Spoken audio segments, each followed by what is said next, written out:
মান আদালি ওয়ালিয়ান ফাকাদ আযানতুহু বিল হারব।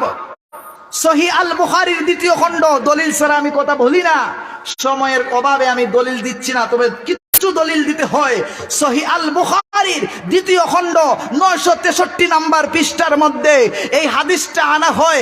6502 নম্বর হাদিস, যেই হাদিসের মধ্যে হাদিসে কুদসি স্বয়ং আল্লাহর কথা রাসূলুল্লাহর জবান মোবারক দিয়ে বের হয়েছে। আল্লাহর রাসূল বলেন, মান আদালি ওয়ালিয়ান ফাকাদ আযানতুহু বিল হারবে। যে আল্লাহর ওলিদের সাথে দুশমনি করে, আমি আল্লাহ তাদের সাথে যুদ্ধ ঘোষণা করি। সুবহানাল্লাহ বলেন, বলুন আল্লাহু আকবার। যারা ওলিদের সাথে দুশমনি করে, তাকবীর, আল্লাহু আকবার, নারায়ে রিসালাত ইয়া রাসূলুল্লাহ সাল্লাল্লাহু আলাইহি ওয়াসাল্লাম, নারায়ে ওয়ালায়াত ইয়া ওয়ালি আল্লাহ।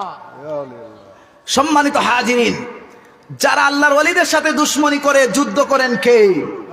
কথা বলুন, যুদ্ধ করেন কে? স্বয়ং আল্লাহ যুদ্ধ করেন। পারবেন আল্লাহর সাথে যুদ্ধ করে? কারা কারা পারবেন হাত তুলেন। আল্লাহর সাথে যুদ্ধ করে নমরুদ পারছে? ফেরাউন পারছে? পারছে? কখনো পারে নাই। কেন কেন পারে নাই? কারণ আল্লাহর সাথে যুদ্ধ করা তো দূরের কথা, আল্লাহর কামান বন্দুকের প্রয়োজন নাই। আল্লাহ একটা ল্যাংড়া মশা দিয়া নমরুদকে মেরে ফেলছেন, ঠিক কিনা বলেন? একটা মশার সামনে সেই ক্ষমতাধর নমরুদও টিকে থাকতে পারে নাই। আল্লাহর ওলিদের সাথে দুশমনি করে তোমার মতো মুসলমান নামদারি মুনাফিক এই জমিনে টিকতে পারবে না, ঠিক কিনা বলেন? আল্লাহর ওলিদের মাজারে যাবেন,